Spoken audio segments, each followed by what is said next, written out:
Next case is Tallahassee-Leon County Civic Center versus Tallahassee Hotel Associates. Ms. Tunnicliffe, are you ready to proceed?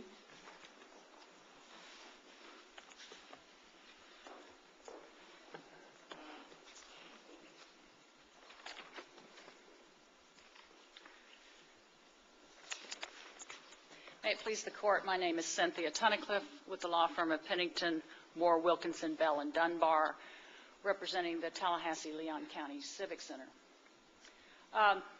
The Civic Center filed a complaint for declaratory judgment to declare its rights under a contract with the Tallahassee Hotel Authority or Association. And it's basically there were three areas in which the Civic Center said it was in doubt as to its rights under that contract.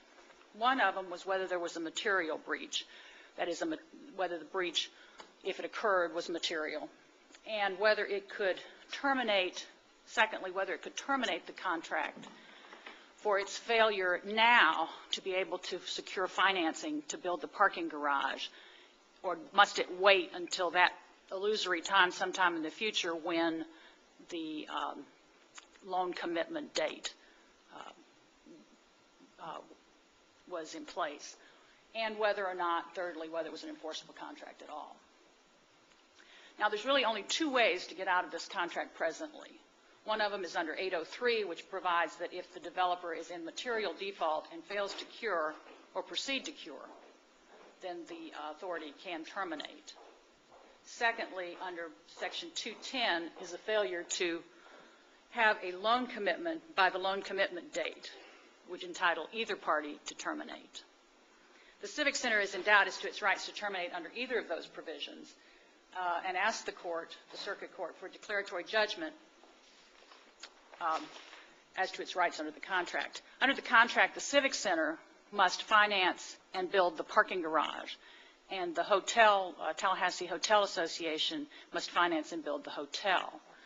The only provision which provides a date for construction is in 2.06, which is also tied to this loan commitment date. 2.06 provides that construction shall commence 90 days after the final building permits or the loan commitment date, whichever is later. The loan commitment date is defined in 210 as 60 days after the final building permit has been issued. If there's no loan commitment, then either party may terminate. So if there's no building permit, there's no loan commitment date, and then no commencement of construction. First, what the Civic Center was asking the circuit court in this case is whether under those provisions could it terminate the contract now without penalty when it knows now it cannot get financing, or must it wait till this illusory loan commitment date? The bottom line is you wanted to know whether or not if you walked away from this contract you'd be in breach. I mean, isn't that really what you were asking the circuit court to tell you? Well, to some extent, yes, but it was because the contract itself was ambiguous, particularly with regard to finance. I understand that, but I mean, that was really the question. You were saying, okay, Judge, here's this contract. We want you to read it. We'd like for you to hear some testimony and maybe look at some documents relating to circumstances extrinsic to the contract itself. And we want you to tell you if we walk away, whether or not we want you to tell us if we'll be in breach if we walk away from this contract. I mean, that's what you were really asking the court to do. Well, we were asking the court to construe the contract, and particularly with this financing. Well, that's what the court does after the court reads the contract and then considers the relevant extraneous circumstances. And the question is, in light of these facts we'd like for you to find, and in light of the language of the contract, would we be in breach if we walked away? Could we terminate the contract? Yes. Right. Well, I mean, yes. That's what you'd call it, but I mean, the question is whether or not that's going to be a breach. Right. Well, and with regard to the parking issue, the Leon County Civic Center went out to several financial institutions, asked them if they would finance this parking garage. It also hired a financial consultant to determine whether or not it could finance this parking garage. Yeah, those are some of the extraneous facts about one of the three bases that you'd argue you could walk away from the contract. Right, and all of those people said, no, you could not. Those are some of the kinds of things that would be presented to the court if fact-finding were done. That's right. That's right. And so, Well, do we have to wait for the 60 days after? Well, I understand. I know. Can we terminate Do now, you have to wait? Do you have to wait to determine that you can't provide the financing, and have they already breached the contract by material breach, and is this really a contract anyway? That's right. Can we walk away without being in breach?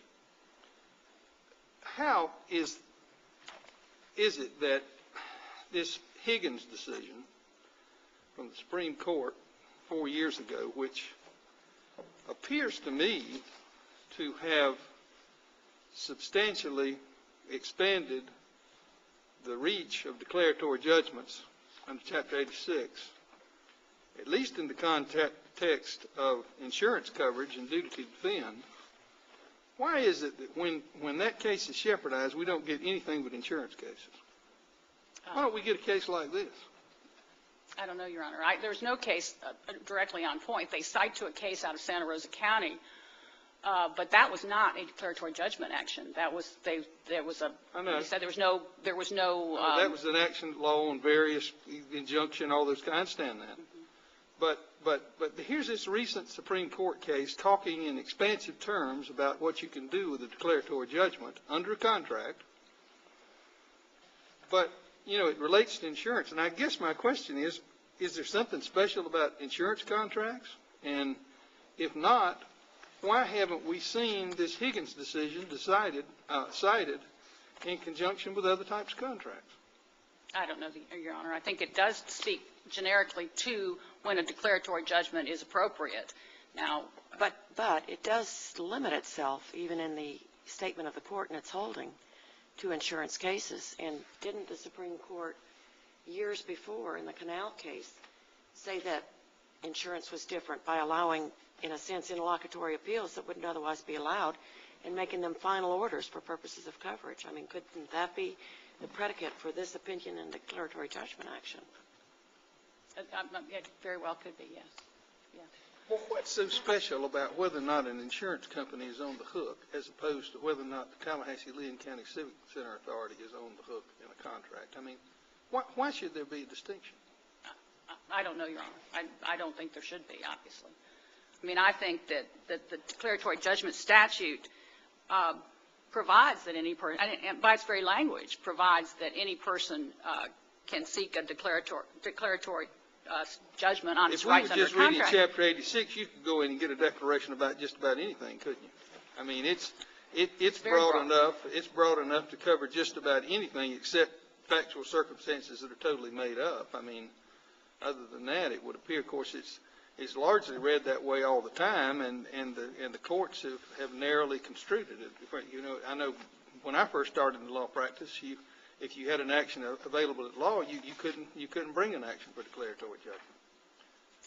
Right, and I think that's what Higgins addresses. I mean, I think they talk about that.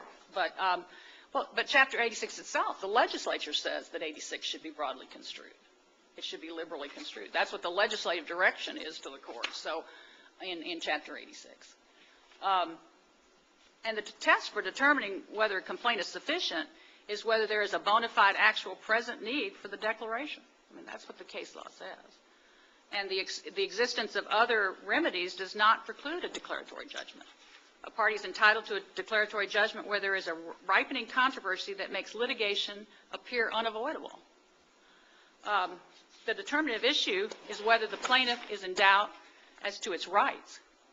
Now, the question is, rights can come from the ambiguous nature of the contract itself, which I think we have here, especially with regard to the financing issue, or it can be raised by extrinsic facts under an unambiguous contract.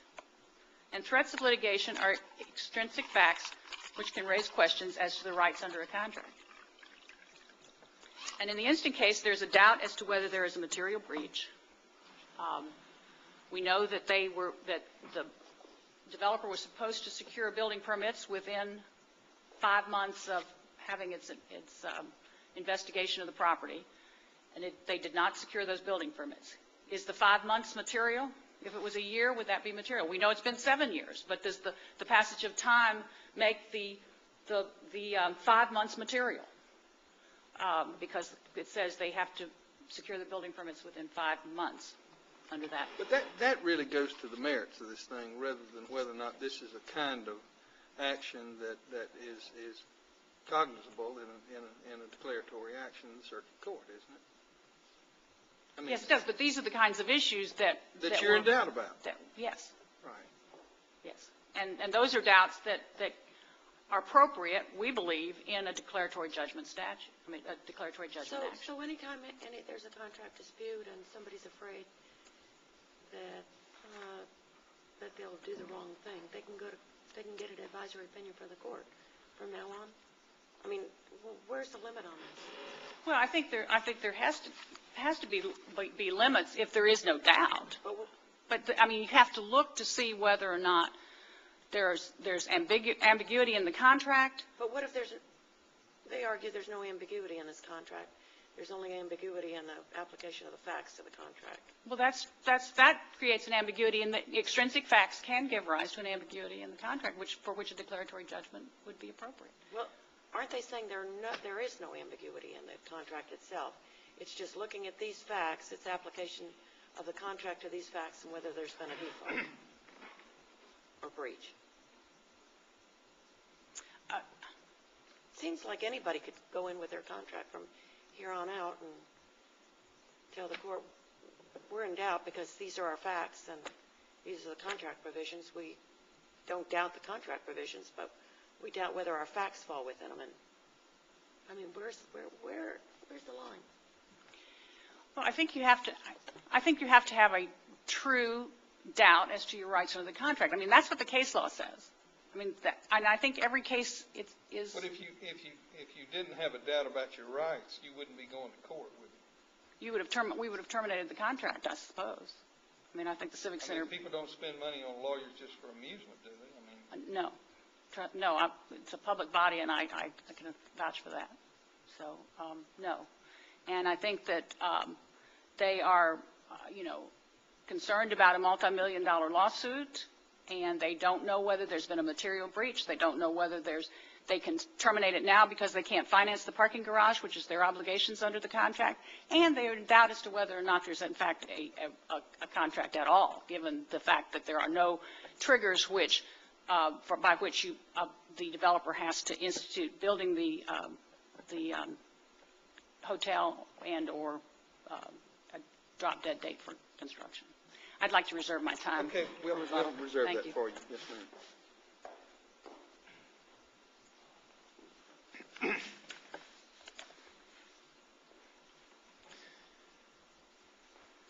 Good morning. May it please the Court. My name is Jack Pelzer, here today representing Tallahassee Hotel Associates.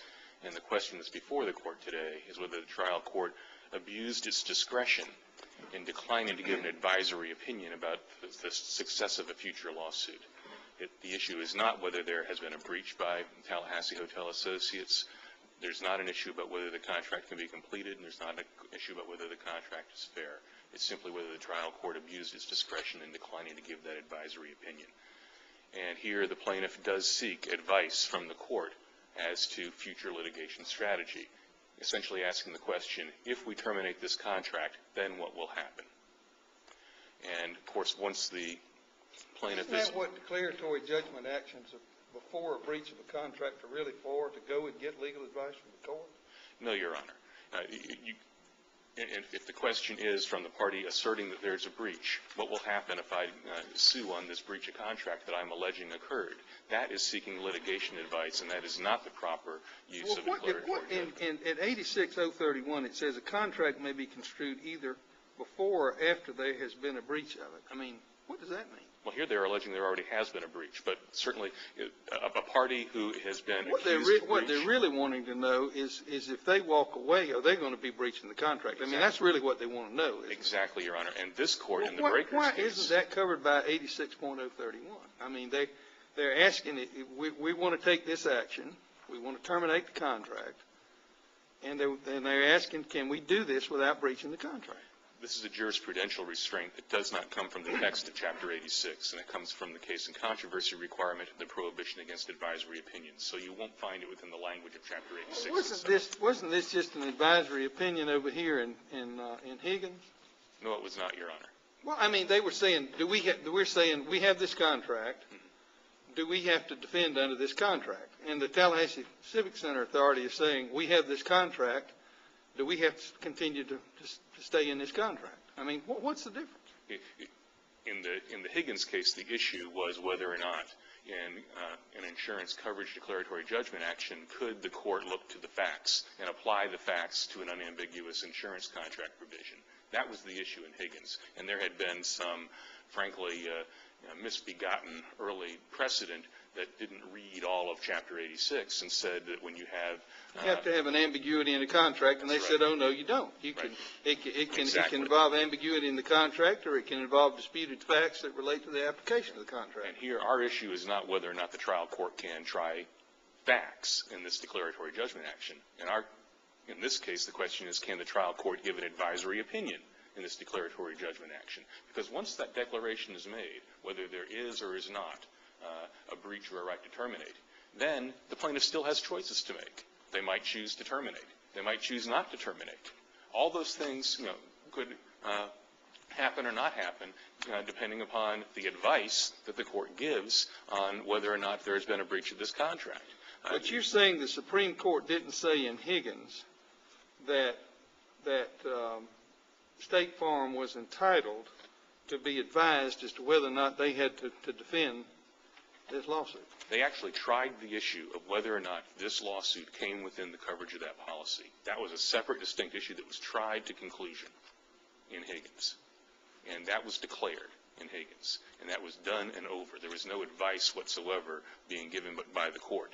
And in this case, we have a situation exactly like the situation in Breakers, where it actually had to do with the termination of a contract based on certain alleged breaches that the plaintiff had alleged happened. And this court held that it would be an advisory opinion from the court to look at those past breaches, those past alleged breaches, and tell the plaintiff, yes, you may terminate, or no, you may not. And that wasn't a declaratory action. No, it was not, Your Honor. But the case did not turn on whether or not Chapter 86 was pled. The case turned on the term advisory opinion, which this court put in italics in its opinion. It said that we cannot do this because it would be an advisory opinion. And, of course, declaratory judgment actions may not be used as a way to obtain an advisory opinion either.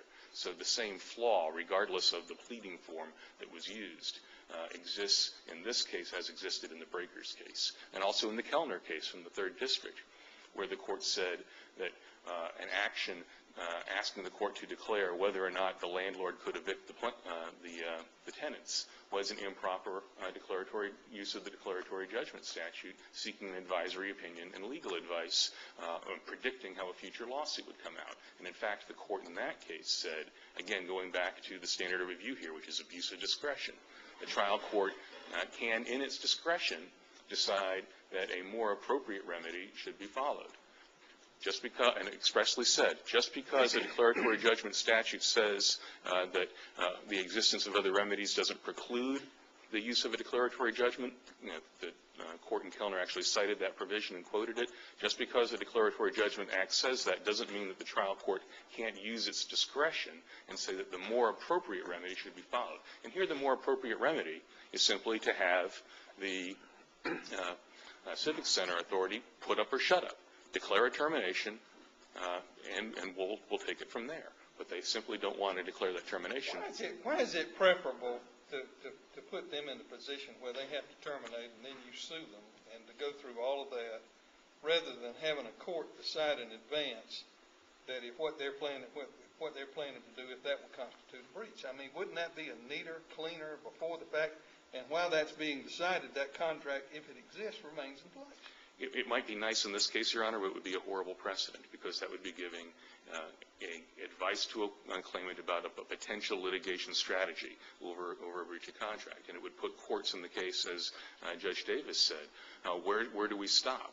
You don't think this Higgins case suggests that it's appropriate now to look at declaratory judgment actions as providing a broader range of remedy than we had 27, 28 years ago in this Kellner case? No, Your Honor. In other words, we're still where we were back then. No advisory opinion. That's right. And Higgins was not an advisory opinion. Definitely was not an advisory opinion. It was a present controversy. Do we defend this personal injury lawsuit? Well, the question is, do we have to? I mean, that's what this facilitates. The way I read it, and maybe I'm misreading it, but I read it to say, look, insurance companies, you can go in, you can file a declaratory judgment action. Actually, that goes back to Canal. It's not from Higgins. Higgins really only addressed the question of, can we look to the facts, or are we restricted to interpreting an ambiguous or...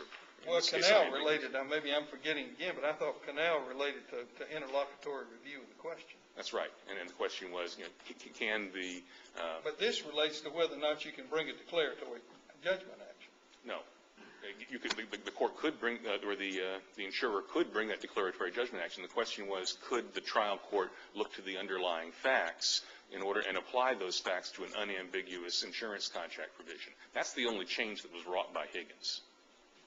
So insurance companies have always had the right to get an advisory opinion on whether or not they have to defend. Not an advisory opinion, but a declaratory judgment, yes. Why isn't that advisory? If you're telling them before they go in to begin to defend whether or not they have to defend, why isn't that advisory? Well, that is a classic use, classic defensive use of a declaratory judgment statute, where a party says, I've been accused of breach. Tell me whether or not it's true. That's not the situation we're in here. The Civic Center Authority is saying, they breached, tell me if I can sue them. That's an entirely different posture. On the issue of the financing, the financing trigger is even more speculative than the other breaches that were alleged in paragraphs 14 through 20 of the complaint, the present alleged breaches. The financing clause is something that is, by their own admission, something that is out in the future. The time limit to obtain that financing has not expired and will not expire. What they are asking for, and what they are overtly asking for, is for this court to rewrite the definitive agreement to give them an earlier time in which to terminate for failure of the financing contingency. And of course, at this point, we have no idea whether or not they'll be able to obtain financing. It's pure crystal ball work, whether or not at some point in the future that financing will or will not be available. But more to the point, the time period under the definitive agreement for canceling due to the failure of the financing simply hasn't occurred yet, and they can't use a declaratory judgment statute to rewrite the contract to give them an earlier right to terminate. The contract is very clear on that, and again, this is the one area where we did indicate in our answer brief that it's purely a matter of an improvident bargain argument. That if they wanted an earlier right to terminate, then they should have bargained for it and put it in the contract. They didn't bargain for it. It's not in the contract. This court can't add it. As far as the issue of in the third count, which is this, whether or not there are actually any triggers in this contract, the triggers are very plain in the contract. And in fact, they're the very points that are alleged in count one to have been breached. And that is applying for the site plan, doing within a certain number of days after that, completing the site inspection, a certain number of days after that, applying for permits. After the permits are issued, a certain number of days to obtain financing, a certain number of days after that to commence construction, a certain number of months after that to complete construction. Those deadlines are all in the agreement. There is no case cited, and I would say there can't be, for a requirement that there be a date certain specified in the contract in order to accomplish any of these deadlines or any of these actions. And again, we have to look back to count one, because count one is where the plaintiff alleges that this definitive agreement has been breached for the failure to meet those same deadlines that in count three they say don't exist. And as far as the ancillary agreements, the definitive agreement specified a date certain by which the definitive agreement could be canceled if those weren't renegotiated. That date has come and gone. That was back in 2000, and the attachments that are attached to the definitive agreement are now those ancillary agreements. For all those reasons, we ask the court to decide that the trial court did not abuse its discretion in declining to give this advice to the plaintiff and affirm. Thank you, Mr. Kelly.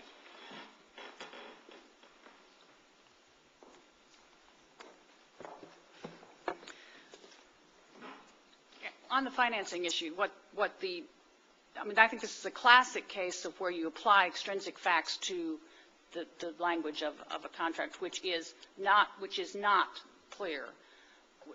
what the Tallahassee Hotel Association would have is that we are bound to this contract ad infinitum because we know we cannot finance the parking garage, but we cannot, but that date, or the loan commitment date, may never come. It's been 7 years, it hasn't come yet. So because there are no set triggers in this, does that mean that the Leon County Civic Center is bound to this contract forever? It is apparent from the actions of the Tallahassee Hotel Authority that they like the idea of having a contract to build a hotel sometime in the future, but have no intent to build one now. And so I think it's a classic case for a declaratory judgment. We're in doubt as to whether there's material breach on the getting the building permits within 5 months. There's doubt on the... What about the distinction Mr. Pelzer tries to draw, saying that Higgins, in Higgins, the plaintiff was in a defensive position, and your clients are not? I think what to the analogy is that in Higgins, the insurance company could have refused to defend and then determined down the line whether it was subject to multiple damages for that failure. They've been called upon to represent this defendant in a liability suit. Have you been called upon to do anything? Well, we tried to finance the parking garage to uphold our end of the bargain, and have determined that we cannot do that. But you're not trying to avoid an effort to get the financing for the parking garage. What you're trying to do is to get out of the contract. Because under that provision, anybody who cannot get financing can terminate the contract, yes. If the hotel association could not get financing, it could terminate the contract as well. But so I think that, and I don't know that that is the determining factor in Higgins. We are trying to, they have threatened a multi-million-dollar lawsuit if we terminate the contract. So we are put in a position of having to, the taxpayers having to defend a multi-million-dollar lawsuit and perhaps pay damages or a declaratory judgment. Okay, thank you. Thank you very much.